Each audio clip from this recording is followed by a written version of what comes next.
നീ എന്തിനു കാണിച്ചത്? നീ എന്താ കാണിച്ചത്? ചേച്ചിയുടെ അനുഭവത്തോട് നടക്കില്ലെന്ന് എനിക്കറിയാം. ഇല്ലാത്ത ജാതകദോഷം തലയിലെത്തി ഈ ജന്മം മുഴുവൻ ഈ നരകത്തിൽ ഞാൻ കഴിയണമെന്നാണോ ചേച്ചി ആഗ്രഹിക്കുന്നത്? എത്ര നല്ല നല്ല ആലോചനകൾ വന്നാലും അതിനൊക്കെ ഓരോ കാരണങ്ങൾ പറഞ്ഞ് ചേച്ചി ഒഴിഞ്ഞു മാറും. കൂടപ്പറപ്പിനൊരു കുടുംബം വേണമെന്നല്ല, മൂത്ത് നിറച്ച് മൂക്കി പരുന്നെന്ന് നിങ്ങൾക്ക് ഞാൻ കൂട്ടുവേണം. അതിലെ ചേച്ചിക്കുള്ളൂ. നിറങ്ങളെയും നിലവിളക്കുമായി സ്വീകരിക്കുമെന്ന് പ്രതീക്ഷിക്കുന്നതല്ല കടന്നു വന്നത്. ഇതൊന്ന് അറിയിക്കാൻ വന്നതാ. ഇനിയും കൂടപ്പറപ്പിന് വേണ്ടി ജാതകദോഷമുള്ള ചെക്കൻ അന്വേഷിച്ച് ചേച്ചി വല്ലാതെ ബുദ്ധിമുട്ടല്ല.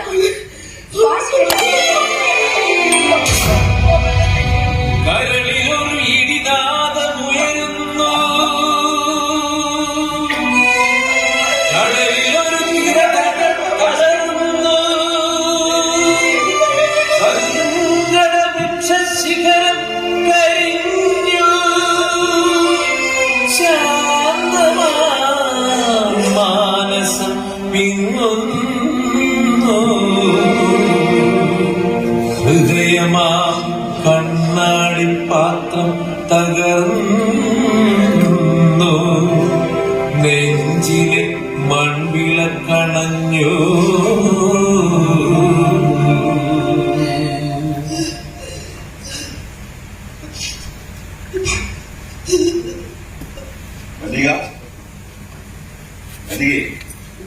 ഇപ്പോഴാണ് വിവരങ്ങളൊക്കെ അല്ലെങ്കിൽ എന്ത് ബോധമില്ലായ്മ എന്നോട് കാട്ടിയത്. അത് കള്ളും കഞ്ചാവെടുത്തു.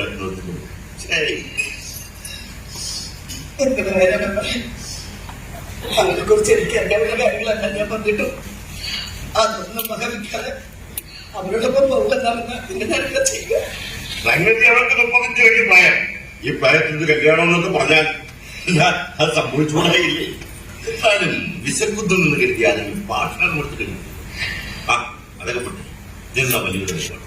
എന്റെ നിലപാട് അവളുടെ ജീവിതം അത് അവളല്ലേ തീരുമാനിക്കേണ്ടത്. അവൾക്ക് എങ്ങനെ ഇഷ്ടമുണ്ടായിരുന്നെങ്കിൽ ഒന്നുമില്ലെങ്കിലും വലിയോടൊരു വാക്കു ചോദിക്കാനായി ആരും വലിയ കല്യാണം നടത്തി കൊടുക്കാമായിരുന്നത്. അവൾക്ക് വന്ന പല ആലോചനകളും ഞാനാണ് മുടക്കിയതെന്ന് എന്റെ മുഖത്ത് നോക്കി വിരലിൽ ചൂണ്ടിക്കൊണ്ട് സംസാരിച്ചിട്ട് അവള് പോയത്. അവൾ പറഞ്ഞു അല്ലാതെ ഈ ബന്ധപ്പെട്ട പറഞ്ഞത് അതെന്റെ ആ കുഞ്ഞിന്റെ സ്വന്തമാ, അത് നമ്മളതാ, ഒക്കെ വേണ്ടയാ. അവനവന്റെ കാര്യം എല്ലാവരും സ്വാർത്ഥരാകും. പലരും പറഞ്ഞു ഞാൻ കേട്ടു. അനിയത്തിക്ക് വേണ്ടി ജീവിതം ഹോമിച്ചവളാണ് മല്ലിക. അതൊക്കെയാണത് വെറുതെ നടക്കുന്ന നമ്മളെ കേൾപ്പിക്കാൻ വേണ്ടി ഒരു സുഖപ്പീര്. അല്ലാതെ ഞാനൊരു സുഖപ്പീരും പറഞ്ഞത് അനിയത്തിയുടെ പോവാൻ കഴിയട്ടെ മല്ലിക പോവാൻ കഴിക്കും ശബ്ദം ചെയ്തിട്ടുള്ളതായി നാട്ടുകാരിൽ ചിലതൊക്കെ പറഞ്ഞു ഞാൻ കേട്ടിട്ടുണ്ട്. അങ്ങനെയൊന്നുമില്ല. അവരുടെ കല്യാണം കേട്ടി എനിക്കൊരു ജീവിതം ഉണ്ടാകും എന്ന് ഞാൻ കരുതിയിരുന്നു. അത് സത്യം ചെയ്യില്ല, ശബ്ദപ്പെടുത്തലൊന്നുമല്ല. ശരിക്കും പറഞ്ഞ ഒത്തു വന്നില്ല, കെട്ടിയില്ല. ഇനിയിപ്പോ അത് പറഞ്ഞിട്ട് കാര്യമില്ല. അതെ അതെ. ആ അല്ല, നിങ്ങൾക്ക് പുതിയ വീട്ടിൽ അപേക്ഷ കൊടുക്കുന്നു? പ്രത്യേകിച്ച് അവിവാഹിതരായ 2 സ്ത്രീകൾ മാത്രം താമസിക്കുന്ന വീട് ഒന്നുമില്ലെങ്കിലും മെയിൻ്റനൻസ് ഉള്ള 2 ലക്ഷം രൂപ കിട്ടുമായിരുന്നില്ലേ? നമ്മളെക്കാൾ അർഹതയുള്ള ഒരുപാട് പേര് ഈ നാട്ടിലുള്ളപ്പോ നമ്മളിങ്ങനെ ആഗ്രഹിക്കുന്നത് ശരിയാണെന്ന് മല്ലി ഏത് ലോകത്ത് അവന് വേണ്ടി പരിശ്രമിക്കുക, എന്നിട്ട് ജീവിക്കാൻ പറ്റും. മറ്റുള്ളവർക്ക് ഊണ് കിട്ടിയോ ഉറങ്ങാൻ പാൽ കിട്ടിയോ എന്ന് അന്വേഷിച്ചിരിക്കണ്ട. ഏതായാലും നാളെ രാവിലെ തന്നെ പോയി പഞ്ചായത്തിൽ അപേക്ഷ കൊടുക്കുക. ഹൗസ് മെയിൻ്റനൻസ് സെക്രട്ടറി ഞാൻ വിളിച്ചതാ. അത് വേണമെന്ന് വേണം മല്ലി. അനിയത്തിക്ക് ജീവിതമാണ്. അവൾ പോയി ഇപ്പൊ മല്ലിക വെച്ചിരിക്കുക. ഈ അടച്ചുറപ്പുള്ള വീടൊക്കെ വേണമേ. ഇതുവരെ പഞ്ചായത്തിലോ വില്ലേജിലൊന്നും ഒരു സഹായം ചോദിച്ചോണ്ട് ഞാൻ പോയിട്ടില്ല. വന്നത് അവിടെ തന്നെ മെമ്പർ പാസ്കരം പറഞ്ഞിട്ടെന്ന് പറഞ്ഞാൽ മതി, അവർ ശരിയാക്കി തരും. എന്താ പോലെ ഞാനൊന്ന് മനസ്സ് വെച്ചാൽ 2 ദിവസത്തിനുള്ളിൽ ഹൗസ് മെയിൻ്റനൻസിലുള്ള 2 ലക്ഷം രൂപ. പക്ഷേ ഞാൻ മനസ്സ് വെക്കുന്നതുകൊണ്ട് മാത്രം. അല്ല മെമ്പറെ, അവനവന്റെ വാർഡിൽ അർഹതപ്പെട്ടവർക്കുള്ള ആനുകൂല്യം വാങ്ങിച്ചു കൊടുക്കേണ്ടത് ആ വാർഡിലെ ഒരു മെമ്പറുടെ കടമയല്ലേ? അവരതിന് അർഹതപ്പെട്ടവരാണെന്ന് എനിക്ക് കൂടി തോന്നണ്ടേ വലിയ അതിന്റെ ഒരു ഇത്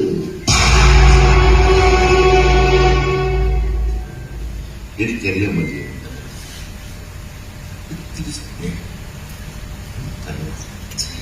ഒരാശ്വസിപ്പിക്കും. എല്ലാം നിന്നിലെ പെണ്ണ് ആഗ്രഹിക്കുന്നുണ്ടെന്ന് എനിക്കറിയാം. അതൊരു പെണ്ണും തുറന്ന് പറയില്ല. പുരുഷൻ കണ്ടറിഞ്ഞ് ചെയ്യണം.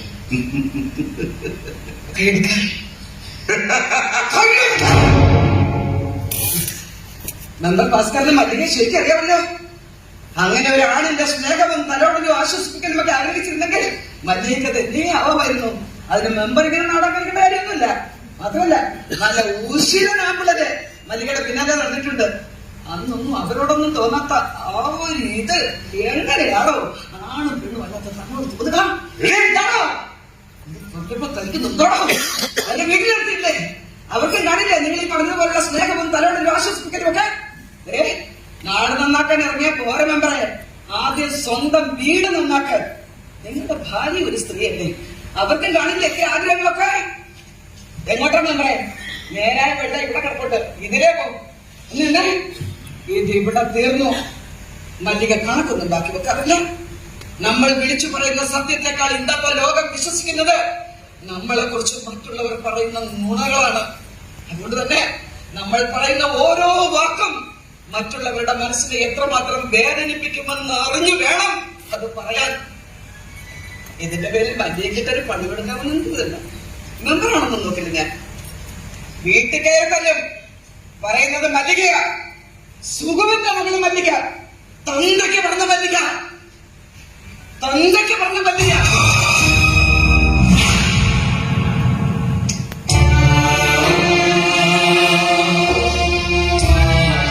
ഇടയ്ക്ക് എനിക്ക് വരാറുണ്ട് ഒരു 10 മിനിറ്റ് നേരം മാത്രം. ഞങ്ങളാണെങ്കിൽ ഇങ്ങനെ മഞ്ഞും മഴയും വെയിലും ഒക്കെ കൊള്ളാൻ വിധിക്കപ്പെട്ടവരാണ്. ഈ അടുത്ത ദിവസങ്ങളിൽ മഞ്ഞു കൊള്ളുകയോ ഉറക്കം ഒഴുകുകയോ അങ്ങനെ എന്തെങ്കിലും മല്ലിക ചെയ്തതാണ്? അങ്ങനെയൊന്നുമില്ല സാറേ. ഇവിടെ ഞങ്ങൾ രണ്ടാളും മാത്രമല്ലേ ഉള്ളൂ. സന്ധ്യയൊക്കെ എല്ലാവരും വളരെ നേരത്തെ തന്നെ അത്താഴം വെച്ച് ഞങ്ങൾ കണ്ടു. മഞ്ഞുകൊള്ളൽ മാത്രമല്ല മല്ലിക, നമ്മുടെ മാനസിക പിരിമുറുക്കങ്ങളും തലവേദനയ്ക്ക് ഒരു കാരണമാകാറുണ്ട്. സാരമില്ല, മനസ്സൊന്ന് റിലാക്സ് ചെയ്താൽ ഇതെല്ലാം മാറി. അങ്ങനെ സാറ് പറയുന്നത് പോലുള്ള മാനസിക പ്രശ്നങ്ങളൊന്നും ദൈവ സഹായം ഞങ്ങൾക്കില്ല സാറ്. ഇതെന്ത് പറ്റി മല്ലിക? ഇതന്നെ ആ കിണറ്റിലിറങ്ങി ബോഡി എടുത്തപ്പോ എന്തോ കൊണ്ടതാ. സാധാരണ എന്തെങ്കിലും കൊണ്ടാ എനിക്ക് പ്രശ്നമാക്കാറില്ല ഞാൻ. പക്ഷെ ഇത് കഴിക്കുന്നെന്ന് തോന്നുന്നു സാറേ. എന്തൊക്കെയാ സാറേ കിടക്കുന്നത്? ഒരു ഡോക്ടറെ കണ്ട് ഇൻഫെക്ഷൻ വരാതിരിക്കാനുള്ള മരുന്നുമായി കഴിക്കണം. അതിന്റെ ആവശ്യമില്ല. കമ്മ്യൂണിസ്റ്റ് പച്ചയുടെ ആ ഇല ഇവിടെ നേരെ പിഴുതിട്ട് ചാറടിച്ചിട്ടുണ്ട്. 2 ദിവസം കഴിപ്പം നോക്കുന്നു. നല്ല ആത്മവിശ്വാസമുള്ളവളാണ് മല്ലികയെന്ന് എനിക്കറിയാം. മല്ലികയുടെ വിശ്വാസം മല്ലിക രക്ഷിക്കട്ടെ. ശരീരത്തിലെ മുറിവുണക്കാൻ ചിലപ്പോൾ ഇത്തരം ഇലകൾക്കായേക്കും. പക്ഷേ മനസ്സിന്റെ മുറിവുണക്കാൻ ഇതിനൊന്നും ആവില്ല.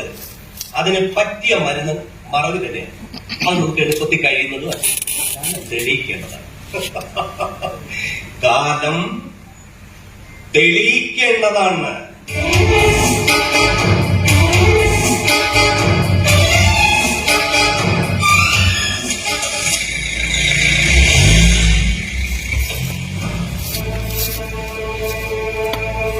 കാലം തെളിയിക്കേണ്ടതാണ്. തെളിയിക്കട്ടെ. കാലം എന്നെ തോൽപ്പിക്കാൻ ശ്രമിക്കുമ്പോഴൊക്കെ തോൽക്കാതിരിക്കാനുള്ള ഓട്ടത്തിലാണ് ഞാൻ. അതെനിക്ക് ജയിക്കാൻ വേണ്ടിയല്ല, ചില ഓർമ്മകളെ എന്നേക്കുമായി പിന്നിലാക്കാൻ. അതൊരു പെണ്ണിന്റെ വാശിയാണെന്ന് കരുതിയാൽ മതി.